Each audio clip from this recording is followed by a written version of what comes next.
Welcome, everybody, to History Analyzed. I'm your host, Mark Palmer. This is a podcast which examines historical events and issues. The event we're analyzing today is the manhunt for the contemptible John Wilkes Booth. Yes, the assassin of the man who saved our republic and did more than anybody to end the horrific scourge of slavery in this country, Abraham Lincoln. April 14, 1865 was Good Friday. Abraham Lincoln and his wife Mary were in the presidential box at Ford's Theater. They were watching a comedy starring the famous actress Laura Keene called Our American Cousin. They were in a celebratory mood. The Civil War was essentially over. Robert E. Lee had surrendered his entire army, known as the Army of Northern Virginia, to the Union forces commanded by Lieutenant General Ulysses S. Grant at Appomattox Courthouse on April 9, 1865. By the way, the surrender did not occur in a courthouse.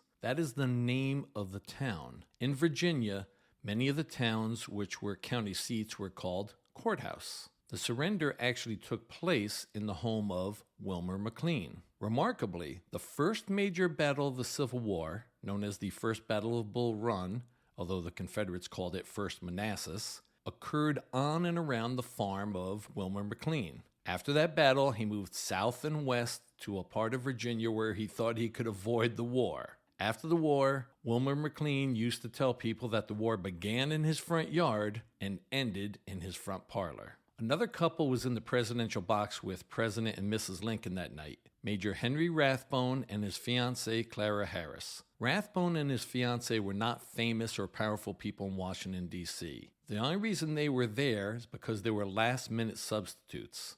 According to the public announcements, the Lincolns were going to be accompanied that night by General Grant and his wife, Julia. But Julia made her husband tell the president that afternoon that they could not go to the theater because they wanted to catch the evening train to New Jersey to visit their children. This was a lie. Julia Grant did not want to be anywhere near Mary Todd Lincoln. About a month before, there was a terrible incident at Union Army headquarters at City Point, Virginia. Lincoln and his wife had gone to review the troops. At one point, Lincoln was on horseback going down the line of troops, and behind him was General Ord and his attractive wife. Mary Lincoln saw this and went ballistic. She thought that this was not proper etiquette and that Mrs. Ord was trying to make the troops think that she was the First Lady. She went up to Mrs. Ord and called her every name she could think of to slut-shame this poor woman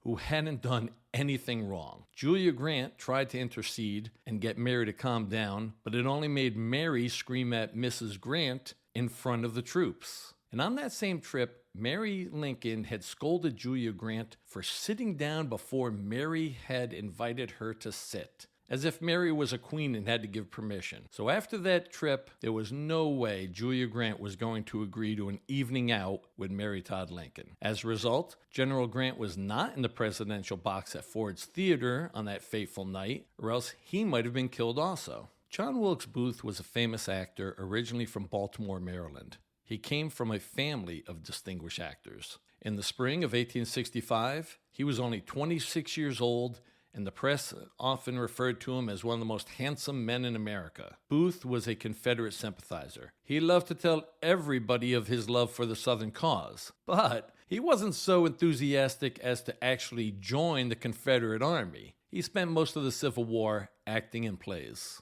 At some point in the fall of 1864, Booth collected a group of conspirators whose goal was to kidnap Abraham Lincoln. They wanted to ransom him, but not for money, but for men. By 1864, the South was being bled white. The Confederacy was running out of everything, but most importantly, they were running out of able-bodied men for their armies.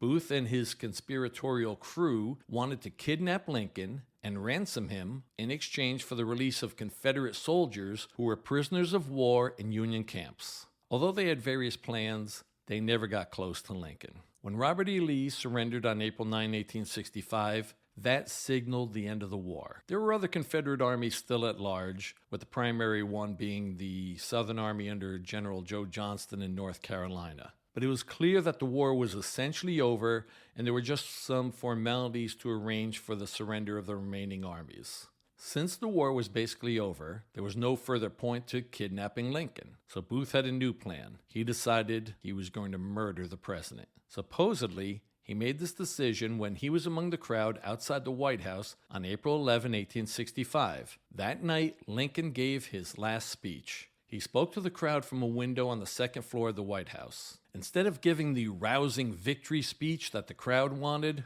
Lincoln spoke of his plans for Reconstruction. There was one part of Lincoln's speech which thoroughly enraged John Wilkes Booth. Lincoln stated that he favored black men be given the right to vote. And in case you're wondering, there was certainly no mention of women getting the vote. Women of any color were not allowed to vote on a federal level until the 19th Amendment to the U.S. Constitution was passed in August 1920. Anyway, the thought that Lincoln might give black men voting rights was too much for a racist Confederate sympathizer like John Wilkes Booth, and he was determined to kill Lincoln. The question was, when would he get his chance? We know that Booth had been near Lincoln in the past. On at least one occasion, Lincoln and one of his personal secretaries, John Hay, saw Booth perform in Washington, D.C. in a play called The Marble Heart. And we know that Booth was at Lincoln's second inaugural address because there's a famous photo of Lincoln giving his speech on March 4, 1865, outside of the Capitol building, and John Wilkes Booth is in the crowd behind and to the side of Lincoln. Booth got his lucky break on the morning of April 14, 1865. Since actors traveled a lot, some of them would get their mail at theaters around the country. That morning, Booth went to Ford's Theater on 10th Street in Washington, D.C., only a few blocks from the White House, to pick up his mail. When he was there, he was informed that Mr. and Mrs. Lincoln had reserved the presidential box to watch the play that night. Booth only had hours to put his master plan in action. He met with 3 co-conspirators. One was David Harold, a 22-year-old pharmacist assistant who was a Washington, D.C. native. He worshipped John Wilkes Booth. Harold was very familiar with all of the roads outside of D.C. that went down through southern Maryland and would be a good guide for escape routes. The second conspirator was Lewis Powell, also known as Lewis Payne, a 20-year-old former Confederate soldier from Florida. He was a big, strong man, muscular, and about 6'2" at a time when few men were over 6 feet tall. The last conspirator was George Atzerodt, a 29-year-old German immigrant who was considered a boatman, and he ferried Confederate supplies and people across the Potomac River between Maryland and Virginia during the Civil War. Booth wanted to do more than just kill Lincoln. He wanted to decapitate the entire federal government. So he had a 3-part plan. Booth would kill Lincoln at Ford's Theater that night. Atzerodt would kill Vice President Andrew Johnson, and Powell would kill Secretary of State William Seward. They would commit all of the murders around 10 o'clock that evening. Let's start with the tragedy. As you all know, John Wilkes Booth was successful in assassinating America's greatest president. It's difficult for modern people to comprehend, but Lincoln generally moved around without bodyguards. The Secret Service did not start protecting presidents until after Lincoln, Garfield, and McKinley were all assassinated. When the Lincolns went to Ford's Theater that night, they had one guard, a Washington, D.C. policeman named John Frederick Parker. He was provided a seat in the hallway outside of the presidential box. Regrettably for American history, he didn't stay there. It's unclear where Parker was at the time of the assassination. We think he sat in the audience to watch the play, and then at intermission went next door to the Star Saloon to drink. If true, he was drinking in the same place John Wilkes Booth stopped by for a drink before he murdered Lincoln. Wherever he was, Parker was not at his post to protect the president. At a critical part of the play, John Wilkes Booth approached the door which entered the back of the presidential box. When Booth went in the door, he was in a little vestibule. There's another door that led into the box where Lincoln and the other 3 people were seated. Earlier in the day, Booth had gone up to the presidential box and placed a small wooden beam there. He now used that beam to jam the outside door closed so nobody could come in and stop him. Since Booth was very familiar with the play Our American Cousin, he knew when the funniest line was. He wanted to time the shot when that line would be delivered so there would be loud laughter to cover the noise. At approximately 10:15 p.m., Booth opened up the second door and he was now directly behind Lincoln, who was seated in a rocking chair which was placed there just for him. Mary Lincoln had her hand on her husband and was kind of leaning up against him. She whispered to Lincoln, "What will Miss Harris think of me lolling up against you so?" And he replied, "She won't think anything about it." Those were his last words. Harry Hawk was the only actor on stage at this point and delivered the line which was considered hilarious in 1865. "Don't know the manners of good society, eh? Well, I guess I know enough to turn you inside out, old gal, you sockdologizing old man-trap." I guess in the context of the play, it was a funny line. As John Wilkes Booth knew, the audience broke out in laughter, which provided noise to cover the sound of the gun. It is nice to think that Lincoln's last moments were spent happy and laughing. Booth shot Lincoln in the back of the head with a .44 caliber one-shot Derringer. Think about how insane his choice of weapon was. He knew there was going to be another grown man in that presidential box. He thought it was going to be General Grant, and it turned out to be Major Rathbone. So why not bring a 6-shot revolver to kill that other man and for Booth's own protection? But he picked the one-shot Derringer because he thought it would look very cool in a museum someday. Yes, that's why he selected that weapon. You can now see that gun on display at the Lincoln Museum at Ford's Theater. When he heard the shot, Major Rathbone jumped up and tried to grab John Wilkes Booth. And although Booth did not have another gun, he did have a long dagger and slashed Rathbone's arm, severely cutting him. Then Booth put one hand on the railing and leapt out of the presidential box onto the stage 12 feet below. He was famous for doing very acrobatic stunts on stage. When he made his jump, the spur of his boot got caught in the red, white, and blue bunting in front of the presidential box. It caused him to land awkwardly, and he broke the fibula of his left leg. On stage, he turned to the audience and held the dagger up high and yelled, "Sic semper tyrannis." That is the Latin motto of Virginia, which means, "Thus always to tyrants." Inappropriately, that is still the motto of the Commonwealth of Virginia today. In fact, it's still on their state flag. I think that's ridiculous. Virginia should not be using that as their official motto and have on their state flag. I get it that when they adopted the state seal at the time of the American Revolution, this was a reference to ancient Rome, and that Virginia and their fellow American colonists would not suffer under a tyrant. However, since 1865, that phrase is now totally associated with John Wilkes Booth. Anybody who has heard that phrase links it with the Lincoln assassination, not ancient Rome. Virginia should get rid of that motto and change their state flag. Okay, getting back to the narrative. Booth limps off the stage to the back door of the theater. Most people were frozen in shock and did nothing, but one man from the audience did climb onto the stage and chase Booth through the back of the theater and into the alley. When Booth had entered the theater earlier, he asked a friend of his named Edmund Spangler, who worked at Ford's Theater, to hold his horse in the alley. Spangler then asked Joseph Burroughs, who everybody called Peanuts, to hold Booth's horse. When Booth came out of the back door of Ford's, Peanuts was holding the horse for him. Booth got on the horse and rode away before that unknown man from the audience could capture him. So we know that Booth was successful. What about his co-conspirators? George Atzerodt went to the Kirkwood Hotel where Vice President Johnson was living. He asked about the vice president, but he never went to Andrew Johnson's room. Instead, Atzerodt went to a nearby saloon and got drunk. The vice president was saved. What about the Secretary of State? Booth had assigned Lewis Powell to kill William Seward. David Harold went with Powell to Seward's house because Powell did not know his way around Washington, D.C. Earlier in April, the Secretary of State was in a carriage accident. He suffered several injuries, including a broken jaw. When Lewis Powell knocked on the door of the Seward house, a valet answered. Powell told him that he had medicine to deliver to Secretary Seward. The valet said he would take it, but Powell pushed past him and said he had to give it to Seward directly. When Powell got up to the top of the stairs, Seward's son, Frederick, came out to see what was causing all the commotion. Powell told Frederick that he had medicine that he had to deliver to the secretary personally. Frederick refused to let Powell go by. So Powell pulled out a gun and pointed at Frederick and pulled the trigger. The gun misfired. So Powell used the gun to smash Frederick's head. He literally cracked Frederick's skull. Powell then went into Seward's bedroom where he was recovering from his carriage wounds. Powell pulled out a long knife and began stabbing Seward around the face and neck. While doing this, Lewis Powell was yelling, "I'm mad! I'm mad!" It was dark. There were no lights in the room. Fortunately for Secretary Seward, his broken jaw required a metal device around his neck.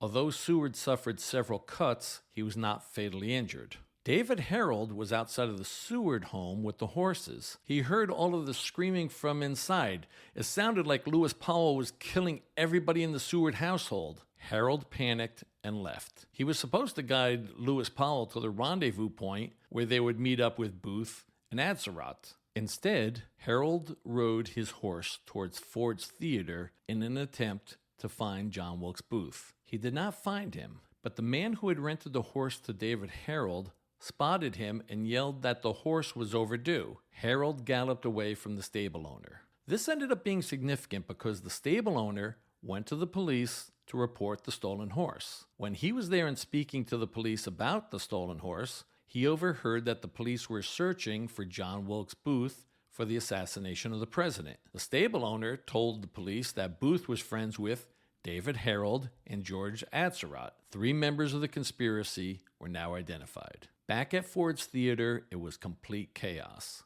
Most people didn't know what to do. Charles Leal was a young Union Army surgeon. He was in the audience at the time of the shooting. He rushed to the presidential box, but could not get in because Booth had jammed that piece of wood against the door. Major Rathbone removed the wood and opened the door. Dr. Leal examined the president. The bullet had entered the back of Lincoln's head and had gone through his brain and had stopped right behind the right eye. It was clear that Lincoln could not survive the wound. Even with today's medicine, this wound would have been fatal. Other doctors arrived in the presidential box and came to the same conclusion. It was determined that Lincoln should be brought someplace where he could at least rest comfortably for whatever remaining time he had. The doctors did not believe that he could survive a ride back to the White House in a carriage over Washington's very rough streets. Several men carried Lincoln down the stairs and out of Ford's Theater onto 10th Street. They were looking for a house where they could take the injured president. A man across the street saw what was happening and yelled, "Bring him here!" So they carried Lincoln across the street to the Peterson boarding house. There was an empty room in the back of the first floor. Lincoln had to be laid diagonally across the bed because he was so tall and did not fit in a normal-sized bed. He was 6'4", which would be like 6'8" today because people were shorter then. As a matter of fact, even though he died over 150 years ago,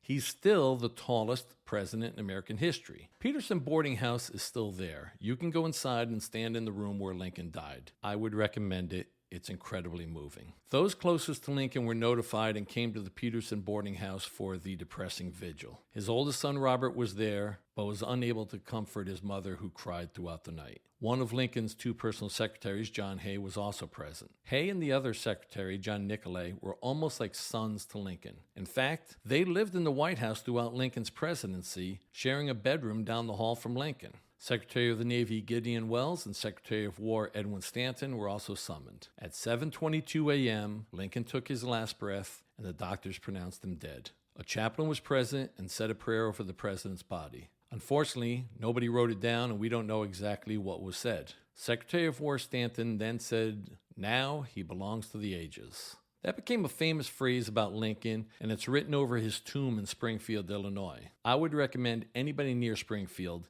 visit the tomb, which is very poignant, as well as Lincoln's house, which is still standing and essentially in the same condition it was when he and his family lived there. There's a dispute about whether Stanton really said, "Now he belongs to the ages." I don't know. It's such a great line, I like to believe that he actually said it. Throughout the night, Stanton had taken charge. Since they knew that Lincoln was mortally wounded and somebody had attempted to kill Seward, perhaps this was a giant conspiracy by the remnants of the Confederate government. Stanton sent out orders to close down the city, nobody in or out. He sent a telegram for General Grant to return to Washington as soon as possible. Since John Wilkes Booth was so famous and had leapt onto the stage and yelled "Sic Semper Tyrannis" to the audience, it was clear who the presidential assassin was. The manhunt for John Wilkes Booth began immediately. Stanton sent out telegrams throughout the country to be on the lookout for the famous actor John Wilkes Booth. Since the war had not officially ended, there were thousands of Union soldiers available for the manhunt. As I said earlier, David Harold stealing that horse led to the discovery that he, as well as George Azarat, were acquaintances of Booth. It was discovered that Booth was staying at the National Hotel and Azarat was staying at the Kirkwood House Hotel. Both of their rooms were thoroughly searched, which uncovered evidence of other possible conspirators. Stanton took statements from everybody that he could find who had witnessed Lincoln's murder. This was 1865, so the statements were taken in shorthand and later transcribed. Since Booth was originally from Baltimore, Stanton thought that's where he was likely to be found. But that's not where he was heading. After his escape from Ford's Theater, Booth rode his horse to the Navy Yard Bridge, which crossed the Anacostia River from downtown Washington, D.C. towards southern Maryland. This was around 10:30 at night, and the bridge was closed for the evening. When the guard asked the rider his name, he boldly told him that he was John Wilkes Booth. The guard let him cross the bridge. When questioned later, the guard stated he did not know what Booth had done. He hadn't heard about the assassination.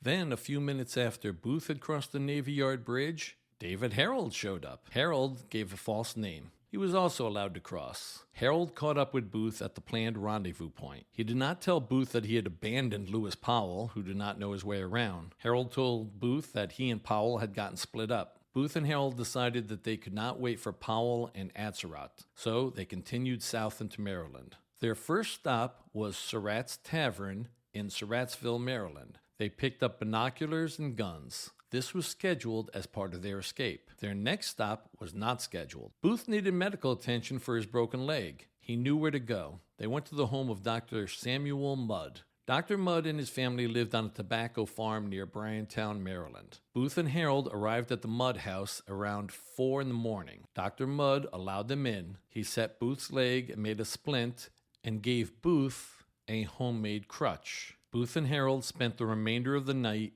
in the Mudd household. Okay, time for today's myth busting. It's a common belief that Dr. Mudd is the origin of the phrase, "Your name is Mudd," referring to the disgrace of Dr. Mudd in relation to the Lincoln assassination. Sorry, it's not true. The Oxford English Dictionary dates the first written example of that phrase to 1823, 42 years before Lincoln was assassinated. There's been a dispute about Dr. Mudd's culpability from 1865 to today. Spoiler alert, he was convicted as part of the conspiracy. For decades after he was convicted, his family tried to clear his name. They argued that even though Dr. Mudd was a Confederate sympathizer, he didn't know who Booth was and certainly didn't know that he had shot Lincoln. He was only doing as required by his Hippocratic oath. The family is understandably biased, but they're wrong. Here's why he was guilty. Reason number 1. Dr. Mudd claimed he didn't know who Booth was. BS. We know that he met Booth at least 3 times before Booth came to his house that night to set his broken leg. They had met and discussed the plot to kidnap Lincoln, with Dr. Mudd's house being a stop along the way to smuggle the captured Lincoln to Virginia. Conspirator Sam Arnold told investigators that Booth knew Dr. Mudd and that Dr. Mudd was involved in the kidnapping plan. Reason number 2 showing that Dr. Mudd was guilty. Even if he didn't know that Booth had killed Lincoln when he set his leg that night, he found out the next morning. While Booth and Harold slept, Dr. Mudd got up and went into Bryantown. While in town, he found out about the assassination and that it was John Wilkes Booth who was the murderer. There were federal troops throughout the area searching for Booth. Did Mudd tell the troops, "Hey, I know where he is. He's at my house"? No, he doesn't tell anybody. He stays quiet and helps Booth escape. When he gets back to his house later that day, Booth and Harold are just leaving the Mudd home. Does Mudd go to the federal troops at that point and tell them about John Wilkes Booth? No. Does he tell the searching soldiers the next day, which was Easter Sunday?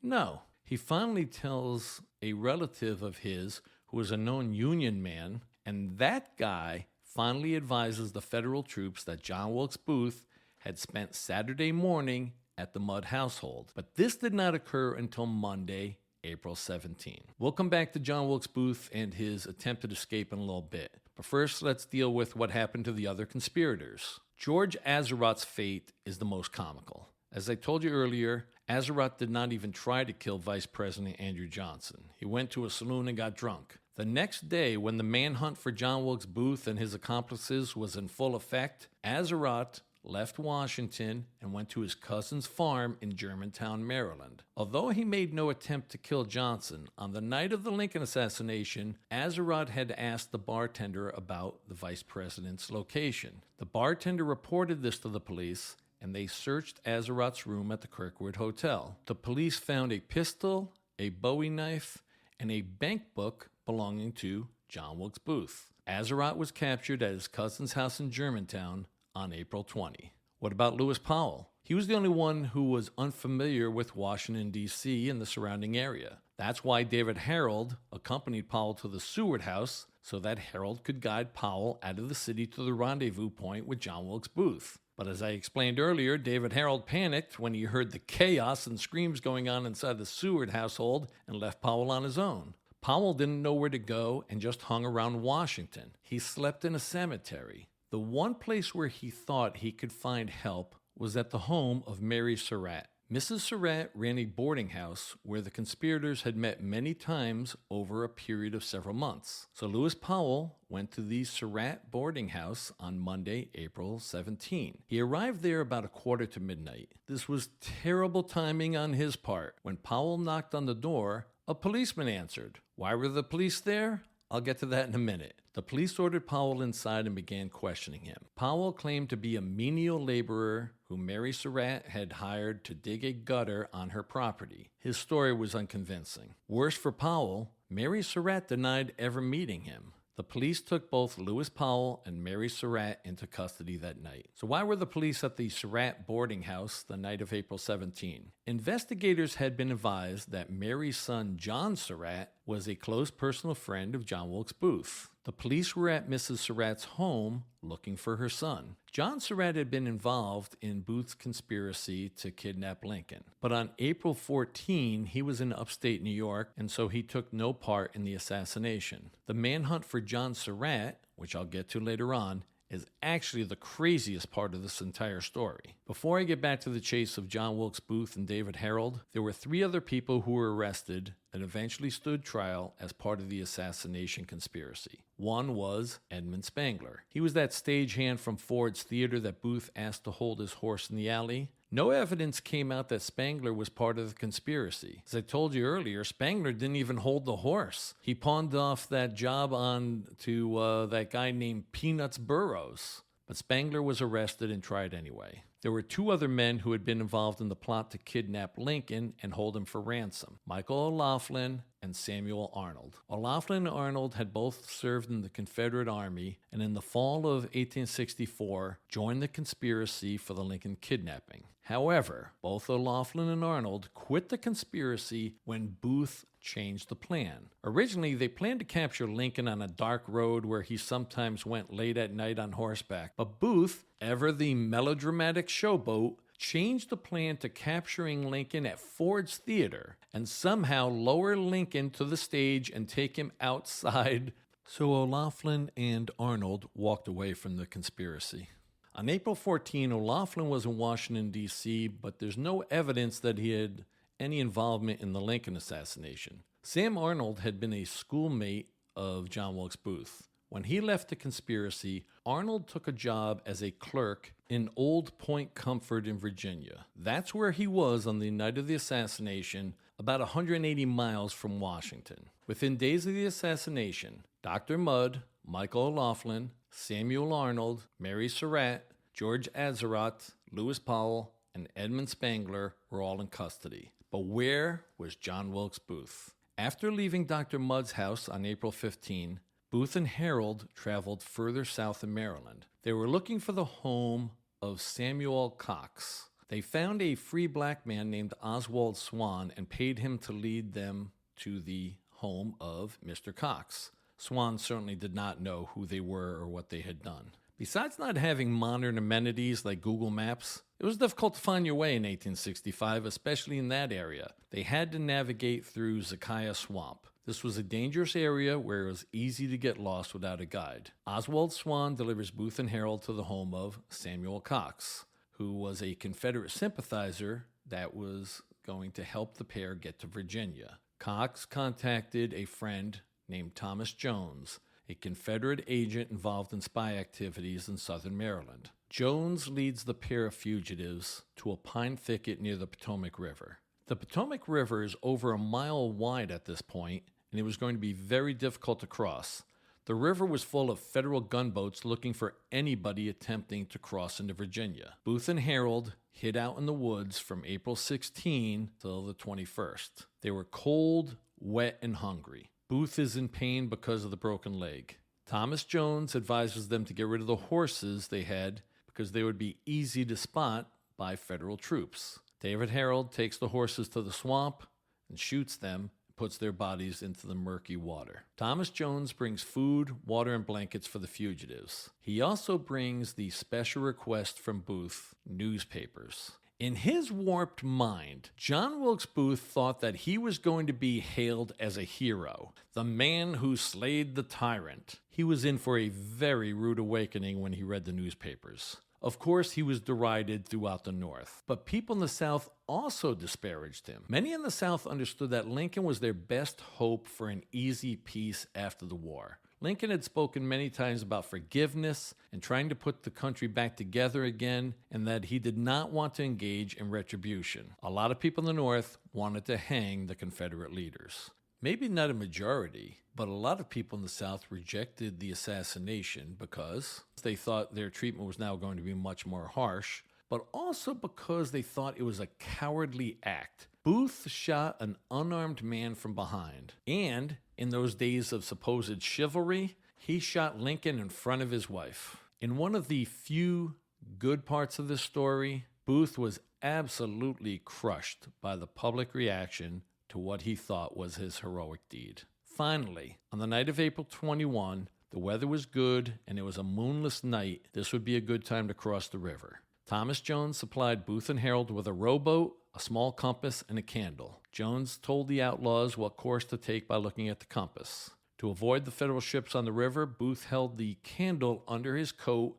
which he had over his head, to look at the compass. Because of Booth's injury, David Harold did all the rowing. At one point, the escapees came upon a Federal warship. To avoid making any noise, they stopped rowing and let the current take them away from the Union ship. When they were far enough from the gunboat, they began rowing again. But they were completely lost, and after 8 hours on the river, they ended up back in the Maryland side instead of Virginia. The next night, they successfully rowed across the Potomac, and on the morning of April 23, they were now in Virginia, where they thought they would be safe and welcomed by the locals. They were wrong on both counts. Thomas Jones had advised Booth and Harold to find Elizabeth Queensberry in Virginia because she had been involved in smuggling spies and materials on behalf of the Confederacy. They were able to find her, but she refused to let them stay at her place. She fed them and sent them away. They next went to the home of Richard Stewart, who had also been involved in Confederate spy circles. He also refused to let them stay at his house. There were Union soldiers everywhere. People who had previously been involved in spying for the Confederacy understood that the war was over, and they did not wish to be hanged on the order of Secretary of War Stanton. Booth and Harold were now desperate. They were on foot, and Booth was using a crutch because of the broken leg. They came upon a free black man named William Lucas. They threatened that they would kill him and his family unless they could spend the night in his house. The next day, they made William Lucas's son give them a ride in a wagon to Port Conway, Virginia, where they could cross the Rappahannock River to Port Royal. The only way to cross the Rappahannock River at that point was by a ferry boat. While waiting on the north side of the Rappahannock for the ferry, Booth and Harold were approached by 3 Confederate soldiers who were going home after the war. One of the soldiers was named Willie Jett. It's unclear whether the soldiers recognized Booth or he just admitted who he was, but unlike other people who had met them in Virginia and did not want to help of Booth and Harold, Willie Jett was starstruck. He had never met a famous person before, and Booth qualified as famous even before the assassination. Willie Jett agrees to help them. When they cross the Rappahannock on the ferry, the three Confederate soldiers take Booth and Harold to the farm of Richard Garrett. Booth rides on the back of one of the horses, and Harold rides on the back of one of the other horses. When they get to the Garrett farm, Willie Jett introduces Booth and Harold under aliases and says that they were Confederate soldiers who were going home after the war and that they needed a place to stay. Booth spends the night of April 24 in the Garrett house. A lot of what we know about their 12 days on the run is from David Harold talking to investigators after he was captured, but also we got a lot of information from a diary Booth kept during those days after the assassination. David Harold did not spend that night at the Garrett house. He went with Willie Jett to a local house of prostitution where they spent the night. The next day, April 25, Willie Jett checks into the Star Hotel and David Harold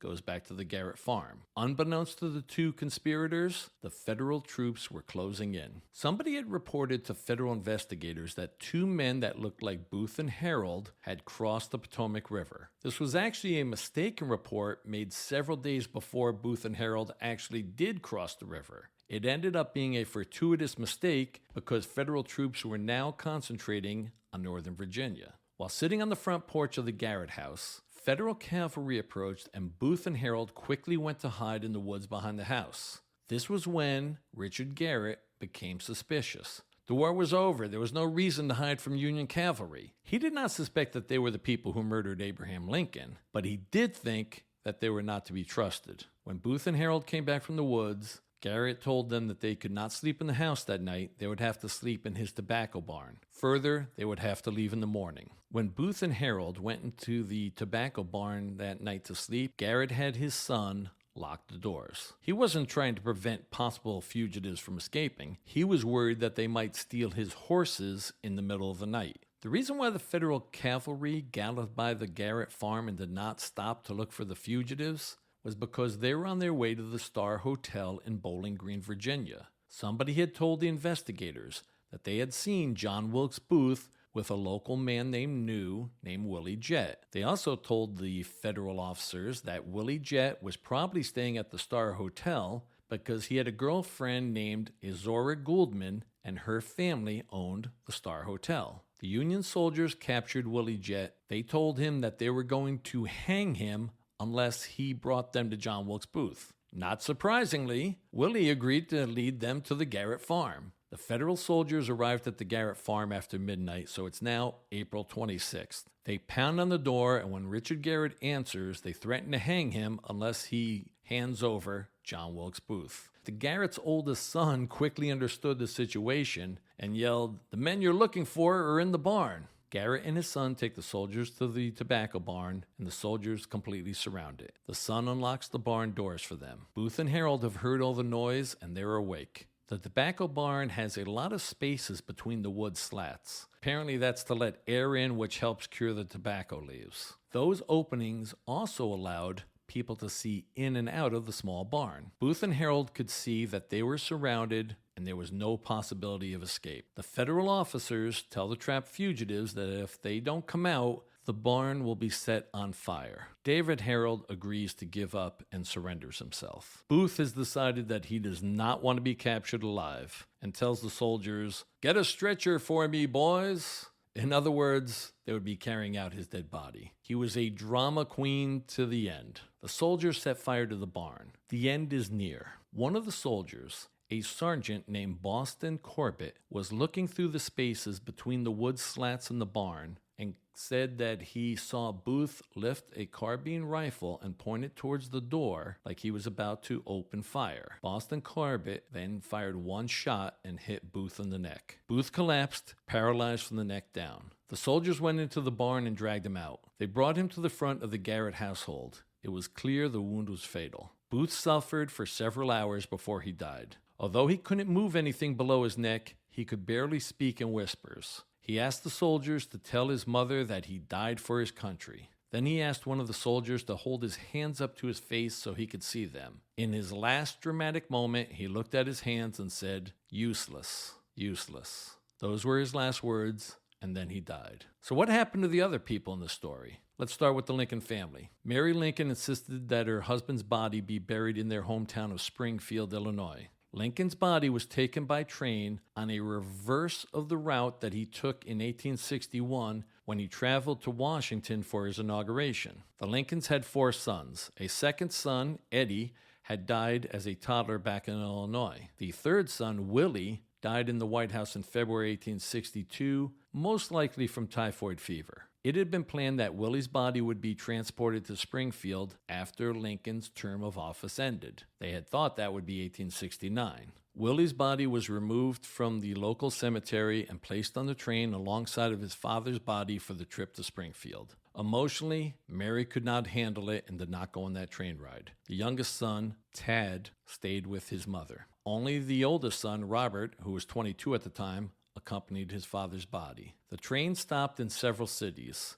In each city, there was a funeral procession and a public viewing of Lincoln's body. In New York City, a 6-year-old Theodore Roosevelt, yes, the future president, saw Lincoln's memorial procession on April 25, 1865. In fact, there's a famous photo that shows Teddy and his brother Elliot in the window of their Manhattan home watching the funeral procession. Robert Lincoln would go on to have a long and successful life. He became an attorney and later the president of the Pullman Palace Car Company. He also served as Secretary of War and the U.S. Ambassador to Britain. In a strange coincidence, Robert Lincoln was once saved by John Wilkes Booth's older brother, Edwin. We're not sure the exact date, but it was either late 1863 or early 1864 during Lincoln's presidency. Robert was at a train station and the crowd pushed him off of the platform and he almost fell between the platform and the moving train. A man grabbed him by the coat collar and pulled him back to safety. Robert recognized the man as the famous actor Edwin Booth. However,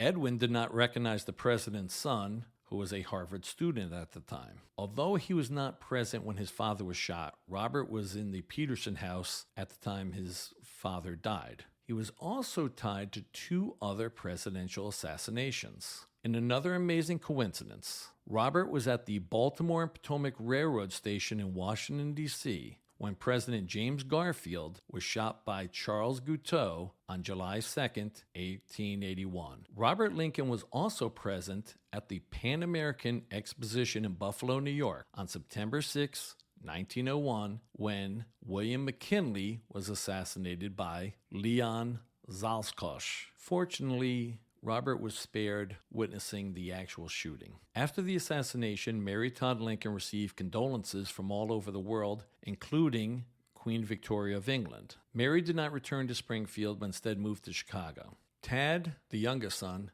died in 1871 at the age of 18. We're not sure what was the cause of death, possibly tuberculosis or pneumonia. Mary Lincoln seems to have had a lot of mental health issues during her time in the White House. The assassination of her husband and the death of her 3 sons caused her to decline drastically. Her only remaining son, Robert, had her institutionalized in 1875 after a trial of her mental competency. After several months, she was released. She died in 1882 at the age of 63. After Booth died at the Garrett Farm and David Harold was captured, 8 defendants were tried in a military court for the conspiracy to kill Abraham Lincoln. Secretary of War Edwin Stanton insisted on a military court because he believed that the civilian courts in Washington would have too many Confederate sympathizers who would refuse to convict any of the conspirators. He was probably right. It was kind of like when they would try Ku Klux Klan defendants in the South for murdering black people, and they'd be acquitted no matter how much evidence proved their guilt. The trial occurred in Washington, D.C., and these were the results. Edmund Spangler was found guilty, apparently just for being Booth's friend and the fact that Booth asked him to hold his horse. Spangler was sentenced to 6 years in federal prison.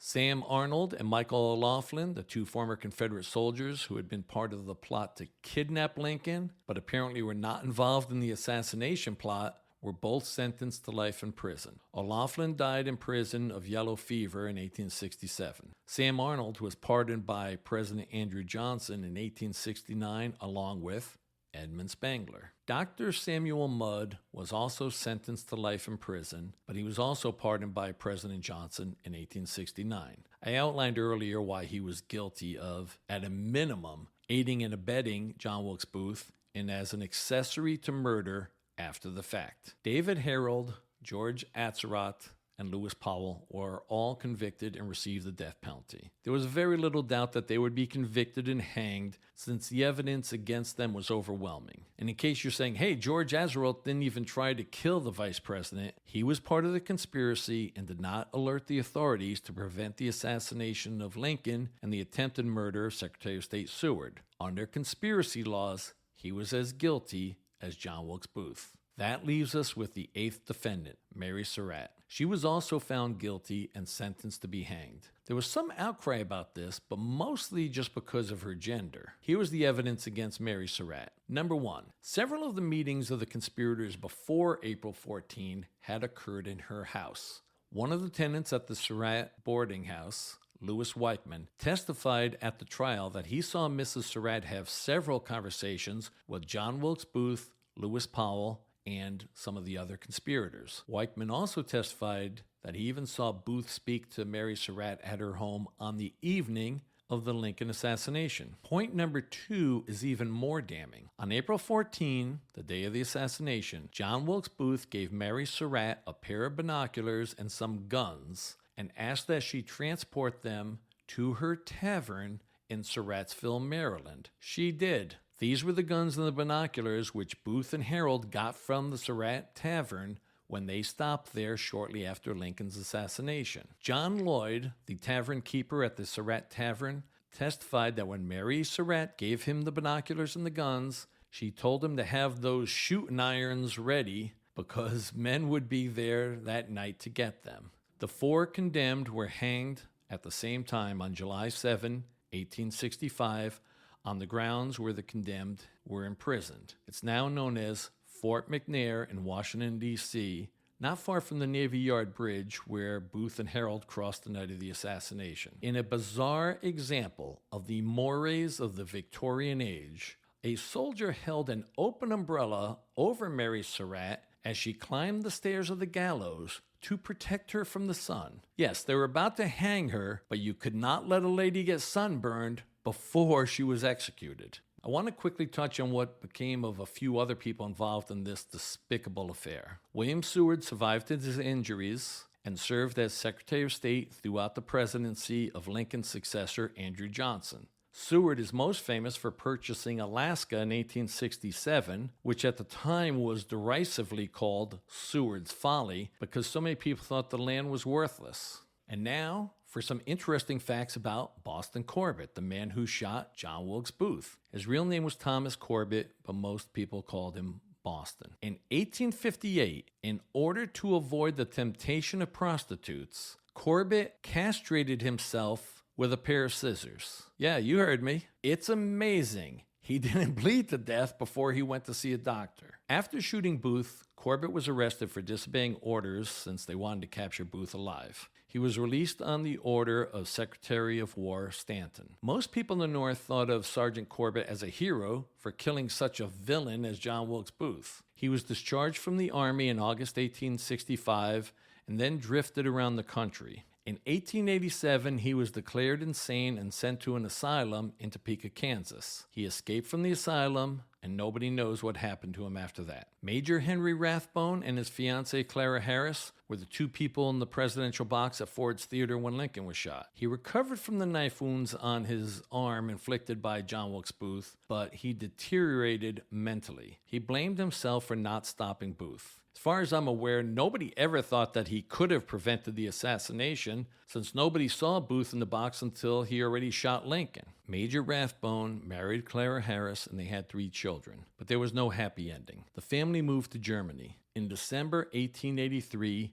he murdered his wife Clara. He then tried to kill himself by stabbing himself in the chest. He survived his wounds but was declared insane and spent the rest of his life in an insane asylum in Germany. The 3 children were sent to live with Clara's brother. This brings us to the most unbelievable post-assassination story. It involved Mary Surratt's son, John. John Surratt had been a courier on behalf of the Confederacy throughout the war. He had also been involved in the plots of John Wilkes Booth to kidnap Lincoln. But as I told you earlier, on April 14, he happened to be in Elmira, New York, and was not involved in the assassination. However, his connections to John Wilkes Booth and the evidence of his involvement with the kidnapping plot made him a suspect. When he heard about the assassination, he fled to Montreal. The Surratts were Catholic. John Surratt eventually ended up in Rome and joined the Papal Zouaves. They are not the same as the Swiss Guards, which you can see at the Vatican today. The Papal Zouaves were an actual military unit defending the Papal States. At that time, the Papal States were still an independent country, which had not yet joined the recently united country of Italy. You have to imagine that John Surratt figured nobody could possibly find him in Rome in the 1860s. There was no Interpol and, possibly more important, no internet which could have broadcast his photo. But remarkably, in 1866, a fellow Papal Zouave, a guy named Henry Beaumont de Sainte-Marie, knew John Surratt from his time living in Maryland. Beaumont de Sainte-Marie notified the papal officials as well as the American minister of Rome. John Surratt was arrested in 1866, but escaped before he was transferred back to the U.S. Story gets even better. He eventually boarded a ship to Alexandria, Egypt, but was somehow recognized when he arrived in Egypt. He was captured by U.S. officials and returned to Washington, D.C. for trial. By the time he went to trial in 1867, there wasn't the excuse for using military courts because the war had been over for 2 years. John Surratt was tried in a civilian court. There was a mistrial, and then the court determined that the statute of limitations expired and he was released. Well, that's it for today. Please subscribe to this podcast. Please like this and my other episodes. Ratings and likes greatly help with the algorithms that determine the placement of podcasts on particular apps. So if you're listening on a podcast app like Spotify or Apple Podcasts, which allow for ratings, I'd greatly appreciate a 5-star rating. Please check out my website, historyanalyzed.com. Thank you for listening. Catch you next episode.